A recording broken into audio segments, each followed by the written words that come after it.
మరి అపోస్తలుడైన పౌలు తెస్సలోనికీయులకు రాసిన రెండవ పత్రిక 2వ అధ్యాయము 16వ వచనం. తెస్సలోనికీయులకు రాసిన రెండవ పత్రిక 2వ అధ్యాయం 16వ వచనం.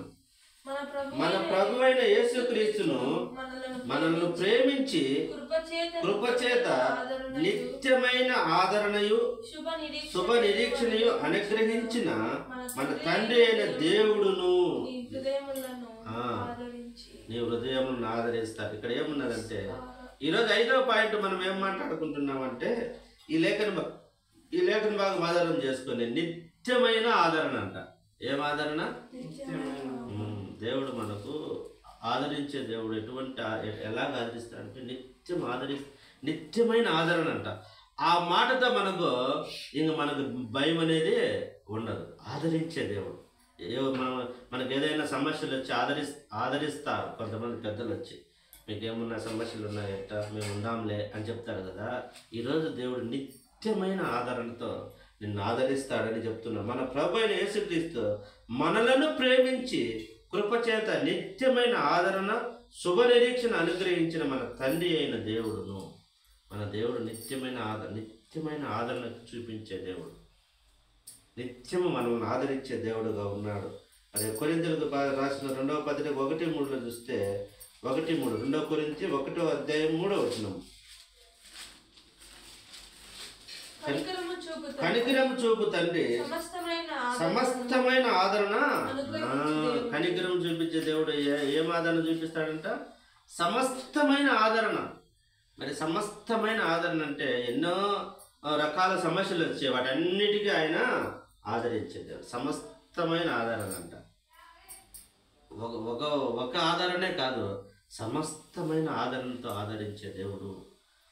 ఈ ఉదయకాలంలో మనం జ్ఞాపకం చేసుకోవాలి. దేవుని సన్నిధిలో ఎప్పుడు ఆయన మనల్ని ఆదరిస్తాడు అంటే నిత్యమైన ఆదరణ మనకు కలిగించే దేవుడు. మొదటి పాయింట్ ఏం చెప్పుకున్నాం? నిత్య జీవం ఇచ్చే దేవుడు. ఇంకొకటి నిత్యమైన కృప, నిత్యమైన సంతోషం. ఇంకొకటి 4వది నిత్యమైన రక్షణ, నిత్య రక్షణ ఇచ్చే దేవుడు. ఈరోజు 5వ పాయింట్ ఏమంటే నిత్యమైన ఆదరణ కలిగించే దేవుడు. మరి మొదటి పత్రిక తెస్సలోనిక పత్రిక మరి 4వ అధ్యాయం 18 కాబట్టి మీరు ఈ మాటల చేత ఒకరినొకడు ఆదరించుకోండి. ఏ మాటలు? దేవుని మాటలు. ఇది ఇప్పుడు విన్నాం కదా, 4 మాటలు వింటాం కదా, 4 పాయింట్లు విన్నాం కదా. ఈ మాటల చేత మనం ఒకరినొకరు ఏం చేసుకోవాలా? బలపరుచుకోవాలా. ఒకరినొకరు కుంగదీసుకోకూడదు. కొంతమంది ఏదైనా సమస్య చేత వచ్చే వాడిని ఇంకా కుంగదీసేస్తారు. వాడు చెప్పేది పావలా సమస్య చెప్తే వీళ్ళు ₹3 యాడ్ చేసి రూపాయి సమస్య నెత్తిన పెడతా ఉంటారు.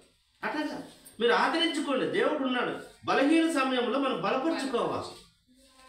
అందరూ బలవంతులేం కాదు. ఇక్కడ మనుషుల మధ్య బలహీనతలు ఉంటాయి. ఆ బలహీనతలు కృంగిపోయే స్థితి వస్తుంది. అప్పుడు నువ్వు బలపరచాలా, ఆదరించాలా. ఏ మాటల చేత? నీ సొంత మాటల చేత ఆదరించకూడదు. నీ సొంత మాటలు ఆదరణ కలిగించవు. ఈ మాటలు అంటే యేసుక్రీస్తు మాటల చేత మనము ఆదరించుకోవాలా ఒకరినొకరు అనే మాట ఈ లేఖన భాగం మనకు సెలవిస్తూ ఉన్నది. కీర్తన 41:3 చూడండి. కీర్తన 41:3 చూస్తే రోగశయ మీద యెహోవాని ఆదరించును, రోగము కలుగుగా నీవే వానిని. ఎవరు ఆదరిస్తారంట?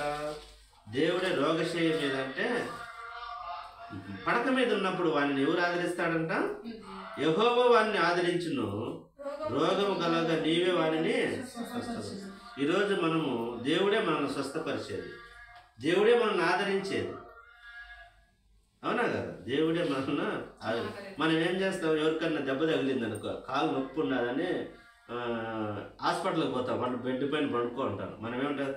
తగ్గిపోతుందిలే అంటాం. ఆ మాట అంటాం. తగ్గిపోతుందా? అదే దేవుడు తగ్గిపో అంటే తగ్గిపోతుంది. మనం ఏం చేస్తాం? పోతుందిలే అంటాం. కానీ అదే దేవుడు పో అంటే ఆ నొప్పి వెళ్ళిపోతుంది. అందుకోసమనే డాక్టర్లు ఏం చేస్తారంట? డాక్టర్లు ట్రీట్మెంట్ మాత్రమే చేస్తారంట. హీలింగ్ ఎవరు చేసేది? దేవుడు.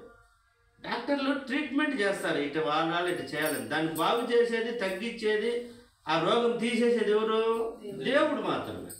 అందుకోసమనే దేవుడు బాగు చేస్తాడు.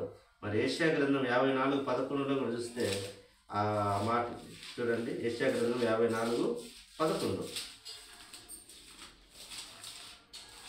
ప్రయాసపడి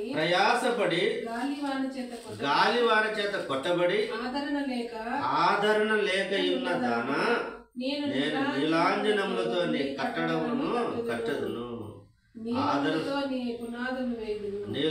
నీ పునాదులను వేయదును.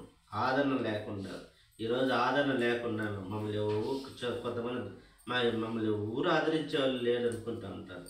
మమ్మల్ని ఊరు పలకరించే వాళ్ళు లేరు. మా కష్టాలు వచ్చినప్పుడు ఎందుకు ఈ కష్టాలు వచ్చినాయని చెప్పేవాళ్ళు లేరు. ఈరోజు నేను సెల్ చూస్తూ ఉంటే నాకు వేరే వాళ్ళు ఒక మెసేజ్ పంపించినారు, ఒక రీల్ ఒకటి పంపించినారు. ఆ రీల్లో ఏముందంటే ఆయన ఏం చెప్తాడంటే, ఒక తాత వాళ్ళ మనవరాలని పంపించి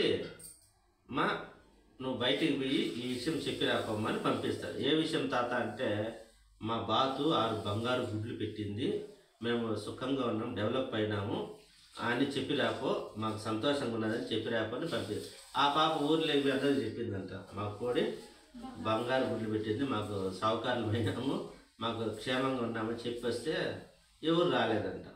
మళ్ళా కొద్ది రోజులు పోయినాక మళ్ళీ వాళ్ళ తాత పిలిచి, మీ కోడి మా గుడ్లు దొంగలు ఎత్తుకుపోయారు, కోడిని చంపేసి పిల్లలని చెప్పి రాకుండా మళ్ళా పోయిందంట. ఆ పాప మనవరాలు పోయి, మా కోడి బంగారు గుడ్లు పెట్టి కోడిని చంపేసినారు, ఆ గుడ్లు కూడా ఎత్తకపోయినారు, మాకు నష్టం జరిగిందని చెప్పి అందరూ వచ్చారు ఇంటికి.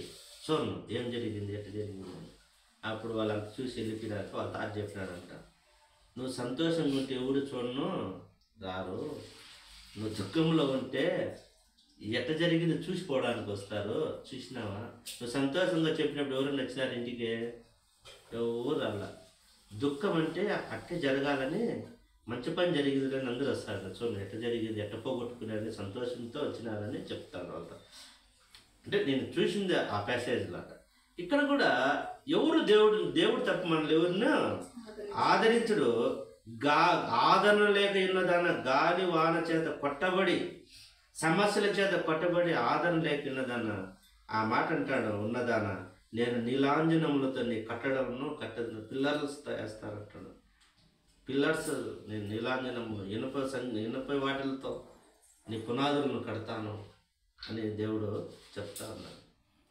ఈరోజు మనకు ఒక గట్టి పునాది వేస్తా ఉన్నాడు దేవుడు. ఇంకొక మాట కూడా ఉన్నది, చెప్పి నేను ముగిస్తాను. యెషయా గ్రంథం 66:18 చూడండి. యెషయా గ్రంథం 66:18లో దేవుడు ఎటువంటి ఆదరణ కలిగిస్తాడు. ఒకని తల్లి వారిని ఆదరించినట్లు నేను మిమ్మును ఆదరించెదను, యెరూషలేములోనే మీరు ఆదరింపబడదురు. ఒకని తల్లి ఏ విధంగా ఆదరిస్తారు బిడ్డలను, ఏ విధంగా సముదాయిస్తాదో, ఏ విధంగా ఓదార్పునిస్తాదో అట్లా దేవుడు మనల్ని ఆదరిస్తాడంట. ఈరోజు మనం జ్ఞాపకం చేసుకున్నాం, నిత్యము ఉండే తండ్రి మనకు ఏమిస్తాడు? నిత్యము ఉండే తండ్రి మీకు ఏమిస్తాడు చెప్పండి? నిత్య జీవం ఇస్తాడు. నిత్యం ఉండే నిత్యమైనటే ఇస్తాడు. నిత్య జీవం ఇస్తాడు, నిత్యమైన కృప ఇస్తాడు, నిత్యమైన సంతోషం ఇస్తాడు, నిత్యమైన రక్షణ ఇస్తాడు, నిత్యమైన ఆదరణ, తాత్కాలికమైన ఆదరణ, ఆ నిత్యం ఉండే ఆదరణ మనకి ఇస్తాడు. ఈ 5 మాటలు మనం జ్ఞాపకం చేసుకున్నాం. మన దేవుడు మనల్ని రక్షిస్తాడు, పోషిస్తాడు, సంరక్షిస్తాడు. మరి ధైర్యంగా ఉన్నాం. మరి అటువంటి కృప, అటువంటి భాగ్యం దేవుడు మనందరికీ దయచేయను గాక. ఆమేన్. ప్రార్థన చేసుకుందాం. చిన్న ప్రార్థన. ప్రేమ కలిగిన దయగలిగిన తండ్రి, నీ కృపలో మా దేవ, మరి ఈ ఉదయకాలం నాయన, మరి నీ కృపలో నిత్యమైన తండ్రి, మాకు నిత్య జీవం ఇచ్చే దేవుడని, నిత్య ఆదరణ ఇచ్చే దేవుడు, నిత్య కృప ఇచ్చే దేవుడని, మా తండ్రి నిత్య సంతోషం ఇచ్చే దేవుడని, నిత్య రక్షణ ఇచ్చే దేవుడని మేము తెలుసుకున్నాం మా దేవ. అందును బట్టి నీ పాదాలకు వందనాలు, స్తోత్రాలు. వాక్యమైన ప్రతి బిడ్డను మీరు దీవించి ఆశీర్వదించి వారి హృదయంలో నింపి నీరు గట్టి ఫలింప చేయమని నజరేయుడైన యేసుక్రీస్తు నామములో ప్రార్థన చేస్తున్నాం తండ్రి. ఆమేన్.